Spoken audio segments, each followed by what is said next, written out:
is entirely a decision by the ruling party itself. The ruling party does this because it knew that it could not win an election. And of course, the decision faced major resistance, including by one of the regional parties that governs one of the most important regions of the country, namely the Tigray region. And I think it is that process that started at the formation of the new party, which led to the postponement of the election, resulted in the current political stalemate, what is a full-fledged constitutional crisis that we are dealing with. Because the Prime Minister was quite sure that that party could not win an election, and without that party he could not impose his vision of national unity, he has to abandon the transitional process and resort to the same sort of showman politics that Ethiopia has been dealing with for the last 30, 40 years. So after the assassination of the Oromo artist Hachalu Hundessa, as Professor Hizkia was saying earlier, the Prime Minister engaged in a massive crackdown in which some of the key political figures, particularly within the Oromia regional state, rounded up and being subjected to what can only be described as a Stalinist show trial. These individuals were arrested and detained mainly to prevent them from participating in the election, because the Prime Minister knows that these are individuals who pose a potent threat to his chance of winning election, particularly in the Oromia regional states. So what we have now is a clear case of a constitutional crisis, where you have the mandate of the government expired as of the 5th of October. One of the most important regions in the country made it very clear that they would not accept the legitimacy of the government, that they would not obey laws made by the federal government, and at the same time, the federal government cutting ties with this region, with the Tigray region. So Abiy Ahmed's Prosperity Party used the House of Federation, which it controls, to cut, for example, budget for the Tigray regional government, because this was announced yesterday. And this particular decision by the Prime Minister and his government puts the country so dangerously close to a civil war, and if not the collapse of this country or a disintegration of the country. Now, some of you might know the history of the Tigray region. This is one of the oldest states. In fact, the history of the Ethiopian state itself begins there. And an exclusion by the federal government through an act of parliament cutting budgets in the face of a Tigray public who came out and voted in defiance of the federal government, that puts the country on a very dangerous path. And I think the key question for most international observers is that if the Tigray region were to get into a military confrontation with the federal government, and that pushed the Tigray region towards secession, which is a right provided under the Ethiopian constitution, then the likelihood of holding the Ethiopian state together would become very, very difficult. That opens the path for multiple nations who have, in various ways, been agitating to become independent. And that risks not only peace and stability within the Ethiopian state, but also broadly for the region. So I think what you have is a picture of a state that is unraveling precisely because of the decision of the Prime Minister who has a vision of the future radically in contrast with the vision that the majority of the people in that country has. Thank you.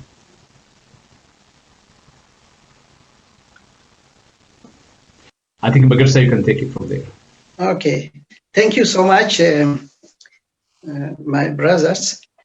I want to speak on what I know very well about the institutional failure in Ethiopia because of the current government.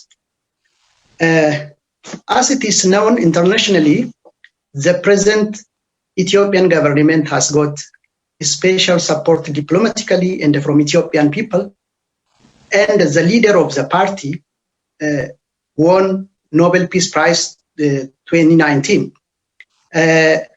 After the first year of service, the real behavior of the leader and the real behavior of the government system is revealed to the people and to the international community. And now Ethiopia is in crisis, it is known. So when I start from the institution I was working in, from Ministry of Foreign Affairs and in a diplomatic channel, I can explain very well what I know. Ethiopian foreign policy and the national security was written 18 years ago in 2002. It is still not renewed, and we don't have new written foreign policy.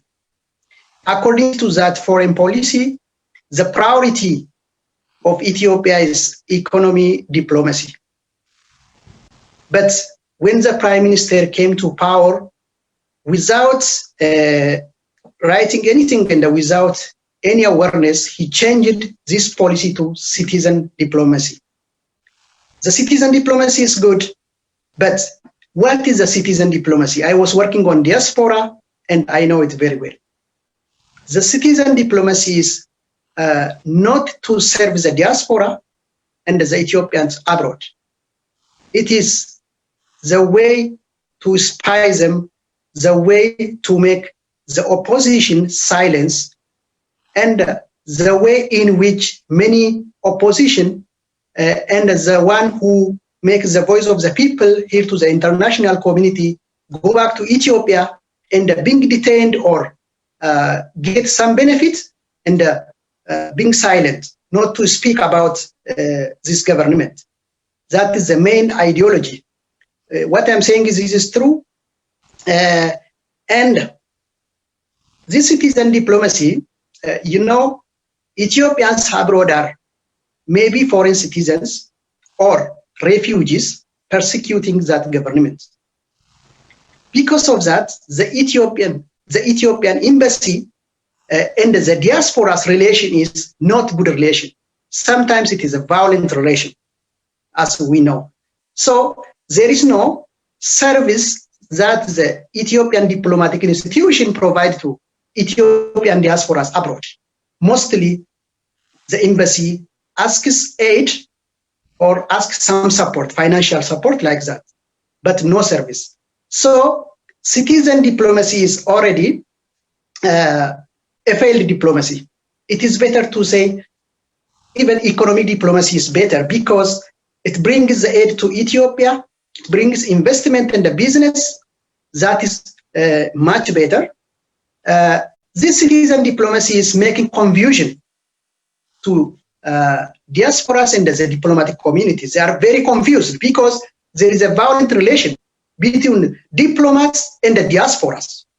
The diplomats and the diasporas mostly do not agree on many issues, and most of the time, some diplomats, they spy which diaspora is anchor diaspora, who is opposing, who is making demonstration. So it is something confusion even in the embassy. So this is one of the cases. The second, we can take Ethiopia-Eritrea peace agreement. We say peace deal, not agreement. Actually, it is a peace deal. We can see it. No institution knows about that.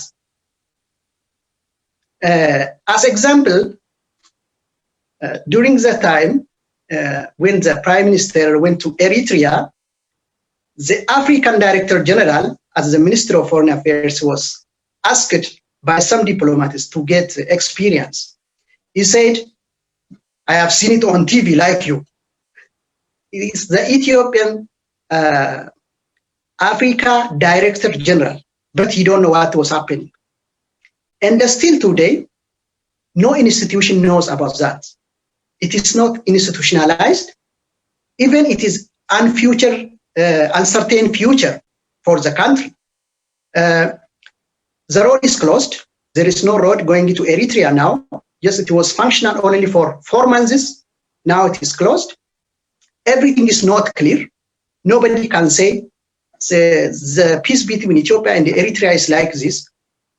It is simply possible to say the peace deal between Abiy Ahmed and Isaias Afwerki. That is the best way I can explain, because we cannot say anything more than this.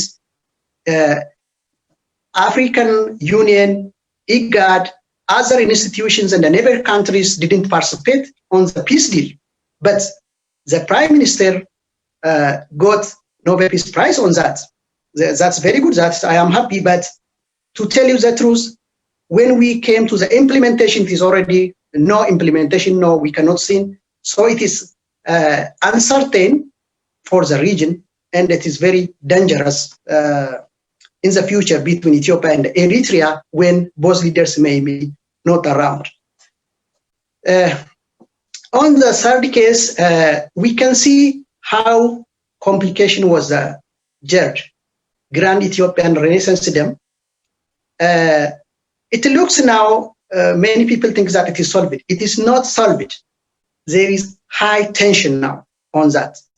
It was complicated because of the ideology of the Prime Minister. He took to the third country, it was a problem, and it was not institutionalized. It is really a problem for the country too. So everything that is being done in the institution, in the diplomatic channel, is something which is confusion, which is not institutionalized. It is only being decided by the Prime Minister, and even officials don't know what is happening. But they may see it on social media sometimes, they may see it on medias, or at the last minute, they may participate on that issue. So this is what's happening in the diplomatic channel. The other issue I want to say, maybe my co-workers in embassies can participate even on this. The embassies, the Ethiopian embassies and the consulate generals, they don't know what they are doing, because they are not ordered to do something. Because the diplomacy is overtaken by the Prime Minister. The Prime Minister is doing himself, and those diplomatic institutions already they are there, but they don't know what's happening. They are, like a subject, not like institution, not like institution representing the country. I can tell you one example. In March 2019, when the Prime Minister visited Qatar, in the Doha, there was Ethiopian flag everywhere, but the embassy didn't know what's happening. And the Ethiopians living in Doha asked them, what will happen tomorrow? Because there is Ethiopian flag everywhere. They asked the ambassador do not know. And then one of the diplomats called Minister of Foreign Affairs of Qatar, why did you make our flag in the city? And they said, tomorrow your Prime Minister is coming to visit us. But Ethiopian embassy do not know. Still, those institutions are already outdated by the Prime Minister. He don't trust them. So everything is not institutionalized. So we can call him directly autocrats, control everything himself, which is the worst for future of Ethiopia. In addition to this, we can see many mistakes. The mistake that we are doing in diplomacy and in government institutions, we can talk many mistakes, but I can see one or two mistakes. For example, in the Ministry of Foreign Affairs again. One is, in this ministry, people are assigned by being just a cadre.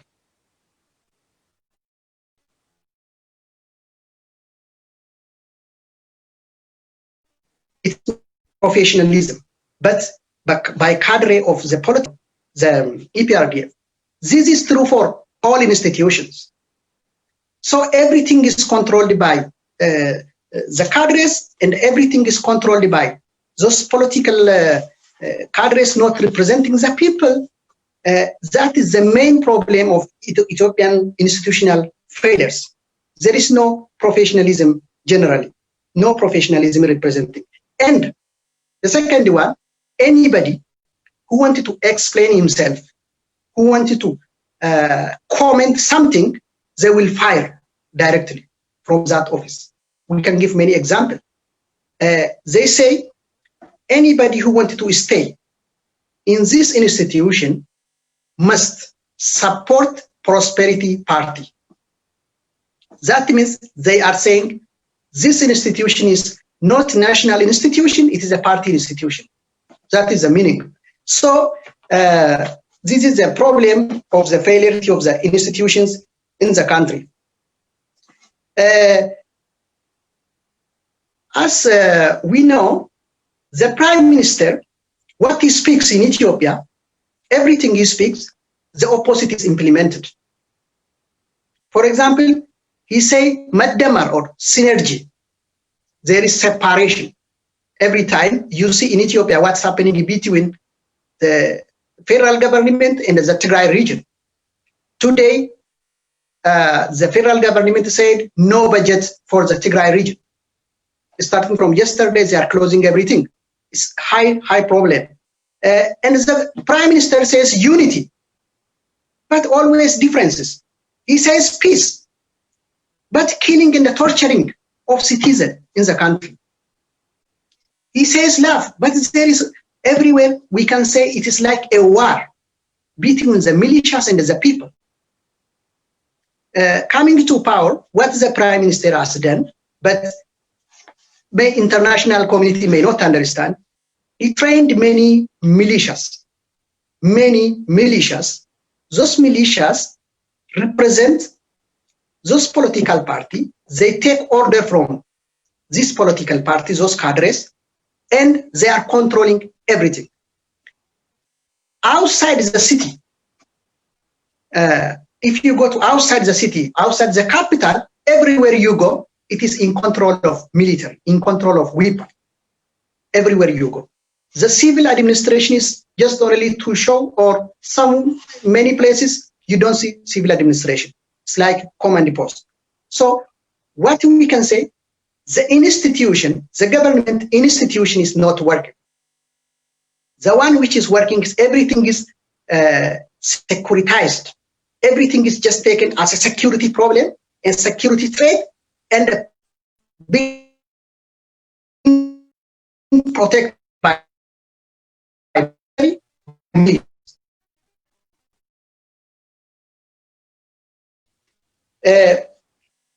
opposition leaders, as you know, being loved by the people are in prison. This is all shows LMC, the institution, even including the judge, including the justice system. It is cadres, they are in the atmosphere of fear, so you don't see justice in Ethiopia. You don't see justice. Everything you see, sometimes, even if I am not law professional, but as ordinary citizen, understand what's happening. This really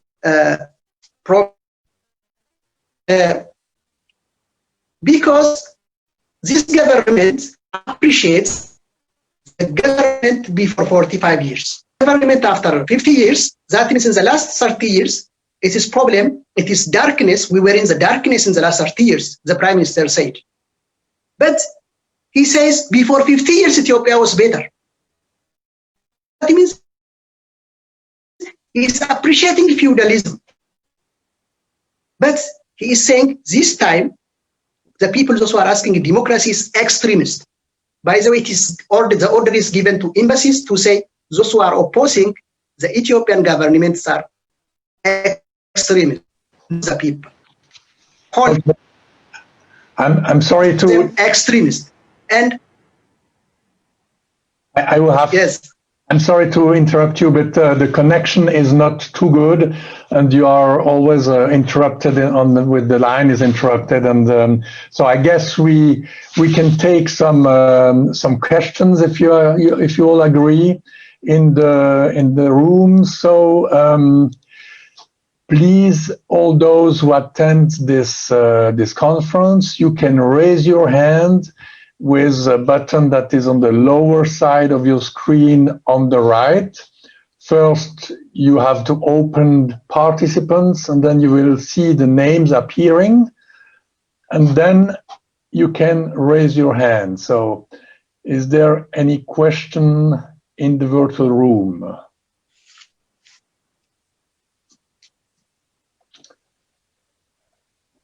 No question at this stage. I could see that there are comments and comments on YouTube and Facebook. Mr. Gebisa, do you perhaps want to wrap up a little bit the position and situation from there, and then we can, in that time, in the meantime, we can wait for questions? Would you do that? I can do that. Summarizing what we just said. Yeah, we have one question, but just go ahead. Go ahead. Yeah, we presented from a historical, legal, constitutional, and institutional perspective that the conduct of the government is not in concert with the Constitution of Ethiopia. It's not in accord with norms and institutional autonomy, that the country is really tittering, that there is really nothing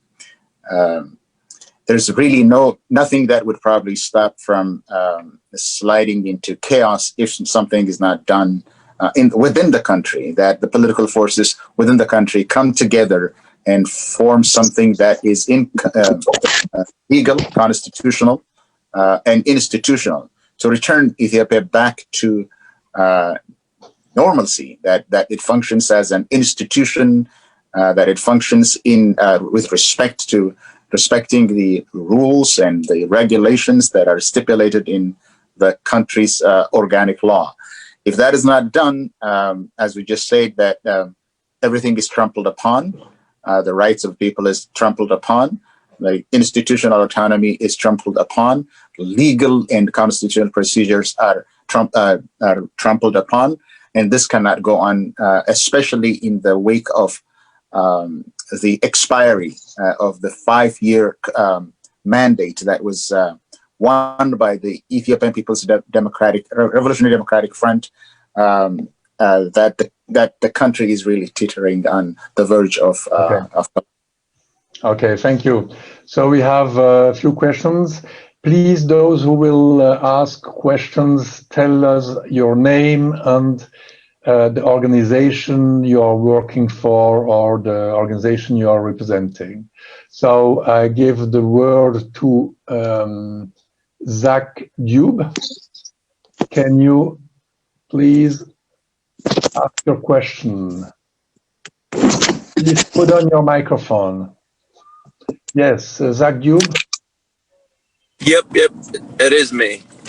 Okay, ask your question. Who are you? And ask your question, please.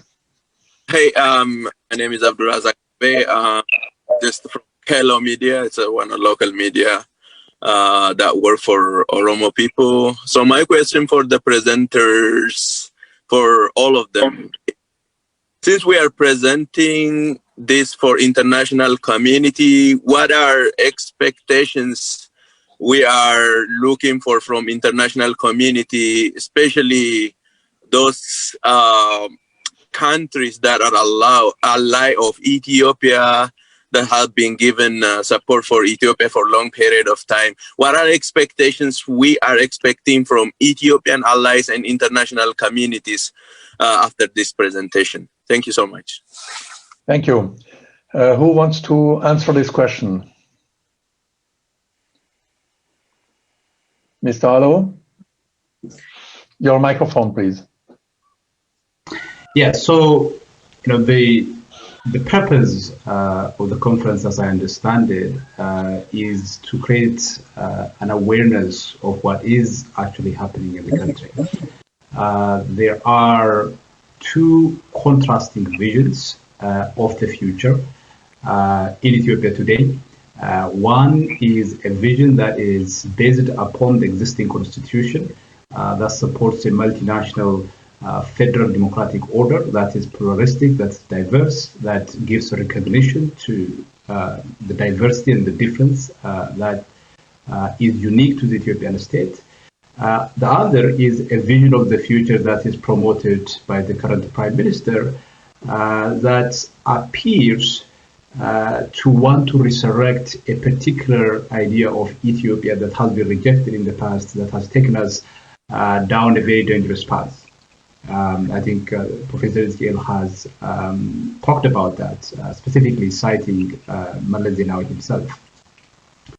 And we are at a point where we are facing an abyss at the moment.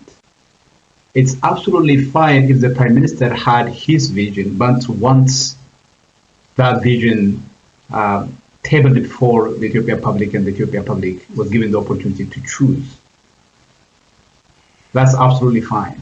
But the problem is that the Prime Minister is determined to impose his idea of national unity on the Ethiopian public. He has already arrested some of the critical voices who would mount a significant challenge to him. And this move to impose a particular vision of the future on a highly diverse country like Ethiopia would destabilize not only the Ethiopian state, but the entire Horn of Africa region. This is a country geostrategically very important in the region. Several countries around the world have significant geostrategic interest on Ethiopia. Anyone who is watching what is unfolding in Ethiopia today must be extremely concerned. There is already a region in Ethiopia for the first time in history that is saying we will not obey laws that are made by the center. This is unprecedented in Ethiopian history. And it is such a complex landscape, and all we are really trying to do here is to draw the spotlight on the complexity of the situation. That is not a simple question of the Prime Minister who wants national unity and other forces who wants more autonomy and independence of the region. It is far more complex than that. Thank you. Mr. Gebisa or Mr. Megerza, do you want to add something to that? Yes, I want to. Oh. Okay, thank you. Go ahead. Mr. Megerza, go ahead. Sorry, it's me or Professor? Yeah, okay, go ahead shortly, and then we jump to the next question. Just shortly, only one point. What is the expectation from the international community when you say, as Dr. Awal said, Ethiopia is a big country with more than 100 million population. If the region is not safe, not only Africa, Europe may not be safe because of migration crisis. It is highly problem. So it is better to make pressure on that government to come to democracy. That's what I wanted to add. Thank you. Thank you. Mr. Gebisa? The context in which we're speaking about Ethiopia's direction is that two years ago, the country started democratization. Now, the process of democratization is laudable in and of itself. The international community could encourage the country to continue on the path of democratization. But democratization, if it's not managed well, if it doesn't have a programmatic approach to transition, it could descend into chaos because it opens up the Pandora's box of competing interests all kinds of chaotic situations. That's what we have been warning the Ethiopian government, that there needs to be a social contract. At least that would probably serve the period of transition to democracy. The Ethiopian government, headed by the prime minister, had a very, very drastically different view of the contract that was established in 1991 and had been worked on in Ethiopia for the last 30 years. They wanted to change the course of the country to what they considered to be, as I was saying earlier, which is a liberal internationalist vision, but the vision was a warmed over autocratic vision that takes us about 50 years back. So this is the tension, where the tension is, and the international community is fairly warned that what happened in Yugoslavia could be replicated. There is nothing that could prevent it from happening, because when empires are opened up, all kinds of forces are unleashed, and it could really lead to a war of all against all. Thank you. So we go to the next question. There is somebody under the name of iPhone. Please tell us our question, but first tell us your name and your organization. Thank you. Thank you very much. I am a member of Oromo community from Switzerland. My name is Leta. My question is both to Professor Ezekiel and Dr. Awal. From the legal and historical viewpoints about the government decision to cut budget to Tigray region, is there any experience from historical viewpoint that any federal government can cut budget to one of this, important member of this federation? From the legal point of view, Dr. Awal, how this can be seen that a country which is supposed to lead the entire region, the government sitting in the federal cut the budget from regional government. Thank you. Thank you. First, Mr. Gebisa. Well, history is replete with regions defying the center. It's not new. But in the context of Ethiopia, the reason why there is this soured relationship between the Tigray region and the federal government is that Tigray simply first refused to join the new party that the prime minister created. And then when the prime minister last March, I think, or March or April, postponed the scheduled elections, that they refused to participate in that process of postponing, and then held their own elections, which actually passed without any event. And a new government with a new mandate was established in Tigray. So an elected government in Tigray said that we cannot accept any authority from an unelected government.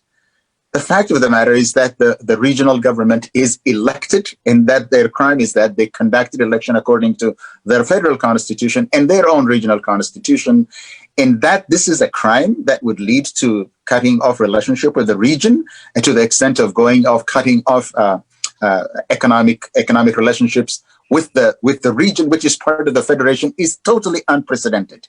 It's not that just unprecedented. It is dangerous. It's very, very dangerous. It's been dangerous that they were competing for the last 2 years in a very dangerous manner. But now that the legally constituted government in the region is being bullied by government from the center for obeying their own laws, is just unprecedented, and a very dangerous collision path that could have ramifications, not just in Ethiopia, but also for the Horn of Africa. Thank you. And the other question was to Mr. Awal.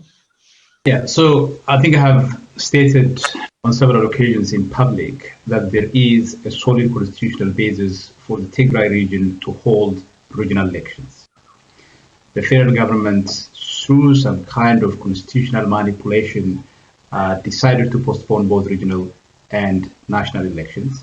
There is very little that the Council of Constitutional Inquiry said about regional elections in their decision, which is rubber stamped by the House of Federation.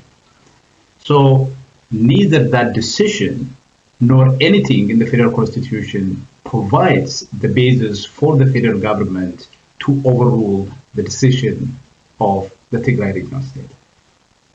And that was an election which even opposition parties in Tigray recognized to be perhaps the most democratic that the country has seen so far. So for the federal government to want to punish a region that is autonomous, that is constitutionally sovereign, simply because it exercised its sovereign authority to hold constitutionally mandated election, it's very difficult to fathom how anyone with a rational mind could come to that kind of decision.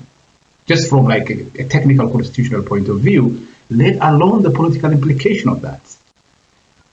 Now, when it may be easy for cheerleaders of the regime to say that, well, this is a decision aimed at TPLF, because when you point your fingers to TPLF because of the history of TPLF dominating Ethiopian politics for the last 27 years, most people would buy it. But I don't think people in Tigray would buy that. I don't think that distinction between TPLF and the Tigray people holds any analytic purchase today. Significant number of people came out, voted significantly, overwhelmingly for TPLF.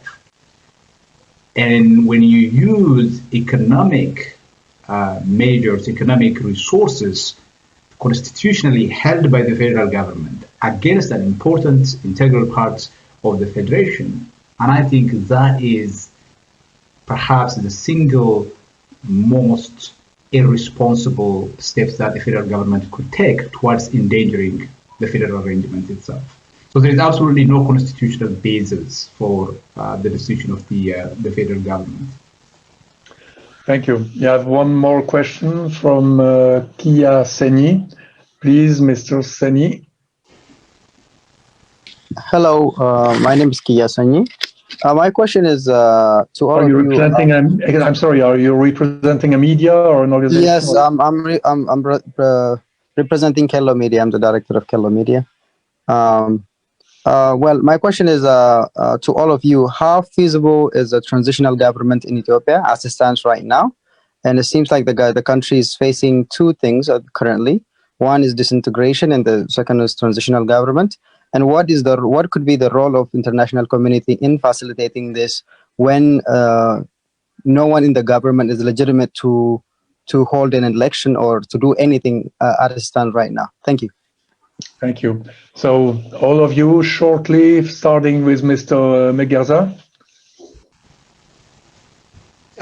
Yes, as I said, the role of international community in this issue is international community has interest in the region. To protect its interest, the government accepted by the people is important in the region. This government is totally not accepted by the people, and outside the capital, every place is command post, as we said. So the international community should use to make Ethiopia transition. They should help Ethiopians, because the Ethiopians themselves must struggle to change this system or to democracy. So they should help Ethiopians and the Ethiopian communities and the Ethiopian institutions abroad and opposition parties who has acceptance by the majority of the people in the country, like Oromo Federal Congress and like Oromo Liberation Front and others in the region. They are there. So we need the international community support, and that is possible. There is experience, many experiences. I cannot talk now. So there is a way, there is possibilities. That's what I'm to say. Thank you. Thank you. Mr. Gebisa? Now, the question is, how feasible is the transitional government in Ethiopia? I think the point is that the incumbent government is basically illegal because the term of office for 5 years that is constitutionally mandated is over. So it was over now about 2 or 3 days, expired on October the 5th. So opposition politicians have suggested that between now and election, because the election that should have been held as mandated by the Constitution did not happen, citing COVID. But today there has been no election. Today there should have been a new government in place, a new council, a new parliament in place. But that hasn't happened. So there is an expired government, a government whose mandate is expired.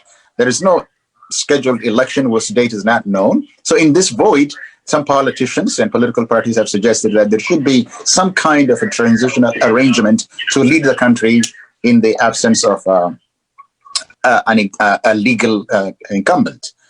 How feasible is that? From the behavior of the Prime Minister over the last months, and from what I actually hear, I cannot see that the Prime Minister would probably bring himself around to realizing that his position is untenable from a strictly constitutional legal perspective. But I don't know. I mean, it's up to the Prime Minister to recognize the reality of the landscape of the political landscape in the country. That the country cannot be governed by an illegal government indefinitely, and that's one alternative. But it's the uncertainty in the country is as stark as it is. I don't think that they will yield to the opposition demands and enter into a negotiation to form some kind of arrangement between now and election, whenever it's going to be held. Thank you. Mr. Awal, transition feasible? Yeah, I too share that very bleak view of Professor Isgail in terms of whether the government is likely to come around, enter into some kind of negotiated arrangement that would return the country back to a transitional path.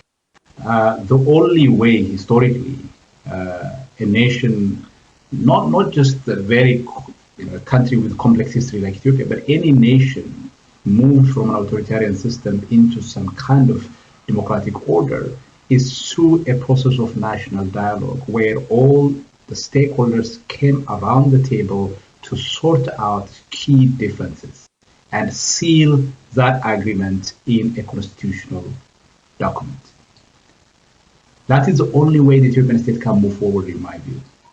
And there has been repeated calls on the Prime Minister to return from the brink, bring all parties together, not use this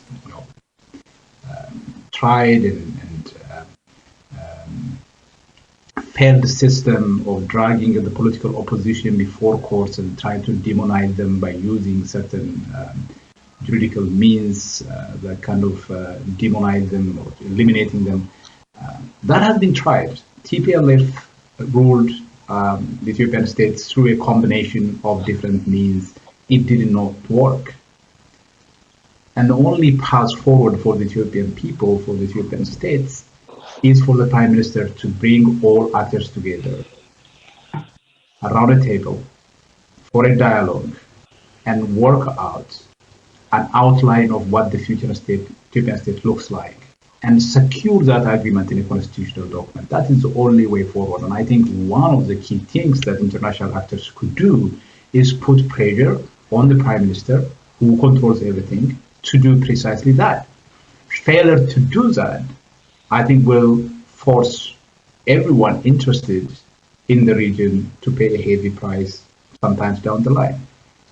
If the Ethiopian state continues on the current path, I think chaos and instability will reign in the country. We might see a civil war very soon. That will naturally force people to flee the country. And you already receive a significant number of migrants from that country in Europe.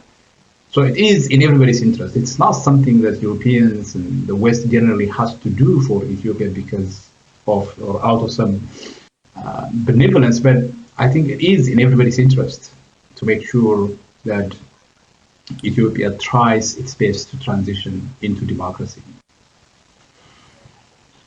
Thank you very much. There is one more question, please, Mr.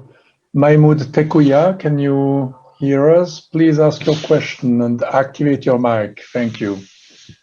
Okay, thank you. I have two questions. One is for Dr. Awolalo. First of all, thank you so much for your presentation. I wanted to hear your thought about the election in Tigray regional state. And it is the House of Federation that decided to postpone the election in the first place, right? And the House of Federation has the mandate to decide this in the Ethiopian constitution. And it is the constitution that the Tigrayan people or the TPLF is defending, which empower the House of Federation, a political organ, to decide issues relating to the constitution, literally to interpret the constitution. Then shouldn't they be obeyed by the decision of the House of Federation? That's one question. And yeah, we may say that. Start with this question, sir, if you agree. So, are you okay? Did you get the question, Mr. Mergezadano? Yeah. Or who wants to answer, Mr. Wawol? Yeah. So, did you say he has two questions? Yeah, I have another question. Yeah. Okay, yes. Let's go with this one, and we go to the next one. Sure. Yeah. So the arguments that under the Ethiopian Federation or under the Ethiopian Federal Constitution, the House of Federation is given the authority to decide on constitutional disputes, doesn't mean that it has the authority to totalize every constitutional question.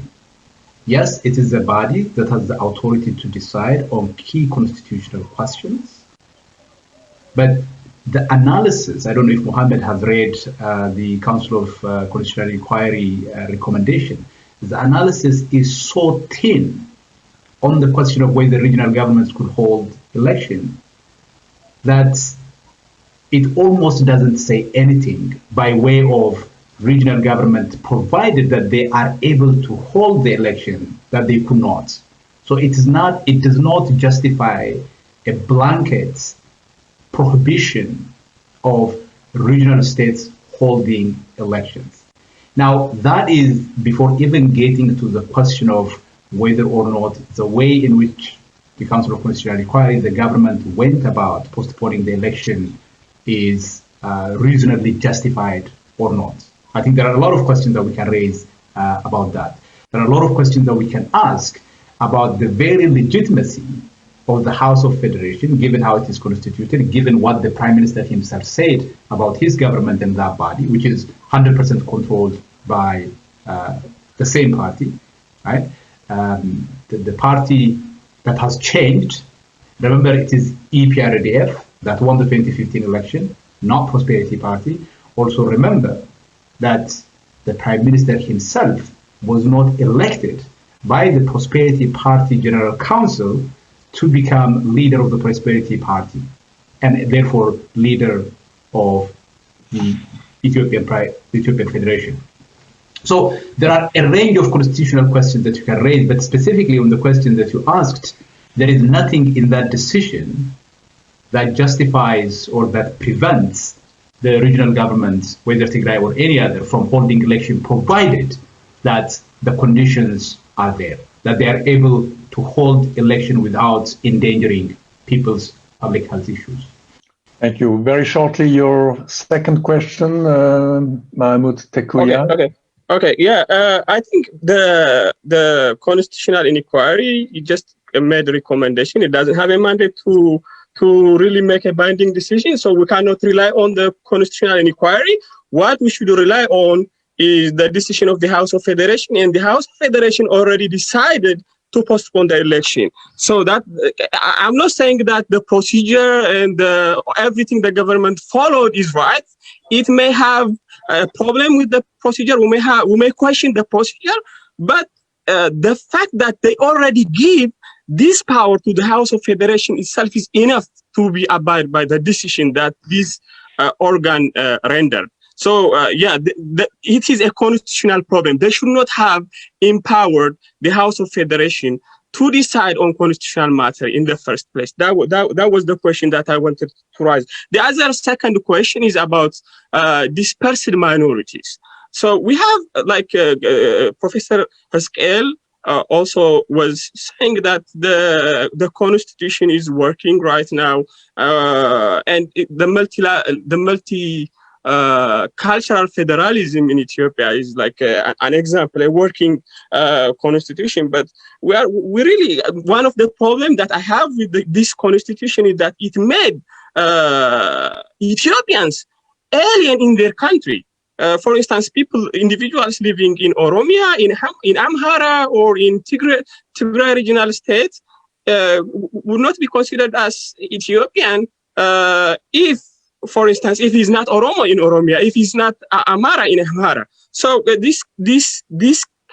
what kind of protection should be given to minorities living in different regions? Okay. That's the question that I have. Thank you so much. Mr. Ezekiel Gebisa, perhaps, can you answer that?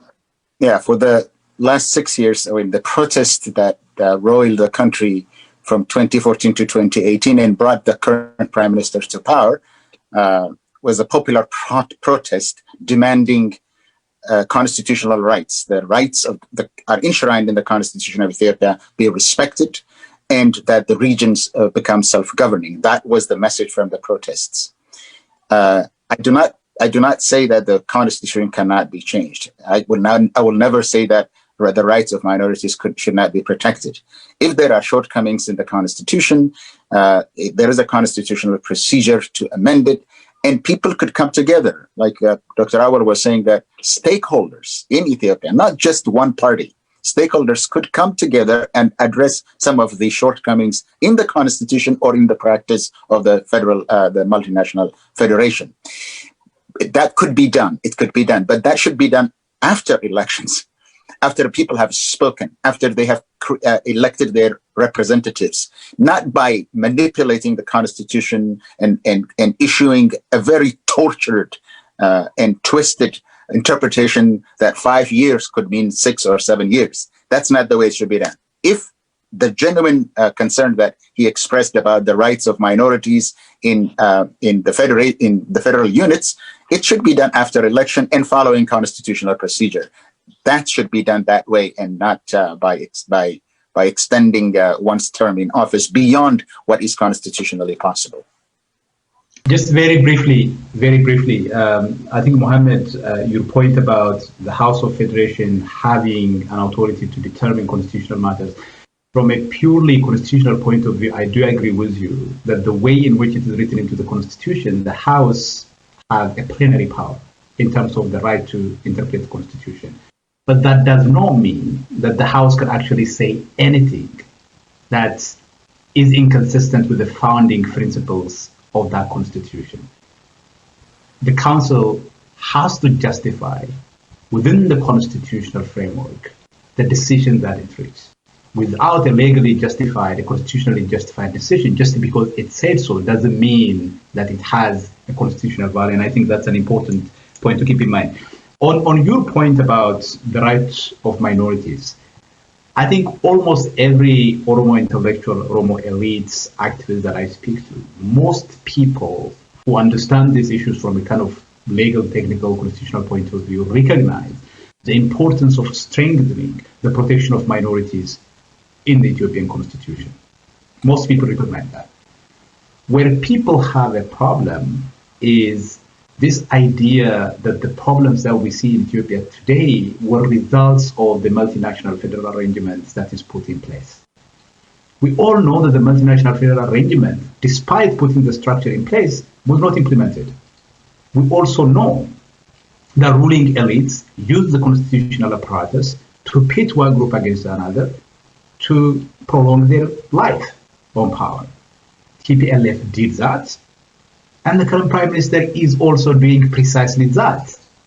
The only difference now is that he is using the opposite side of the discourse than the discourse that the TPLF regime was using, which is This idea of Ethiopia unity, Ethiopia first, that's ethnic nationalism and specific ethnic-based organizing and mobilizing represents a danger to the Ethiopian state and so on and so forth, that we cannot have a common identity and so on and so forth. I think most people in Ethiopia would want to move to a position where we could have a common national identity, but I want to see myself in that common national identity. I don't want to be expected to celebrate so-called national identity in which I don't find an expression as a person culturally. The human person is not just this naked human body. It is his culture, his language, his way of being and acting, his ethos that make it who he is. That's what makes us a human person. And most people want to move towards that position. But the only way we can move towards that position is if we come together as diverse people, agree on an outline of the future for the Ethiopian state, and implement that agreement by way of a new constitutional arrangement that over the course of time solves this problem that we see now. Once that problem is solved, maybe in the future, these identities that we talk about may not be particularly significant. It's not that most people don't recognize the problems that we see now. We do. But at the same time, the solution is not to simply dismiss, ignore, and demonize the way people understand themselves, the way people are organizing and mobilizing. There are reasons why people are mobilizing in these terms, why people are organizing in these terms. We have not addressed that central problem. And I think that is precisely what this question has been in terms of these two contrasting visions of the future. Thank you very much. I guess we are at the end of this this press conference. We have to wrap it up. All questions have been answered to. Just an information, there are about 300 persons following us on YouTube right now, and even much more on Facebook Live. And there are more and more people who are watching this, and this video will also stay available on the Press Club website, www.pressclub.ch. So thank you, professors, for your interventions. Thank you, Mr. Mergueza Dano, and I wish you a good end of afternoon. Bye-bye. Thank you. Thank you.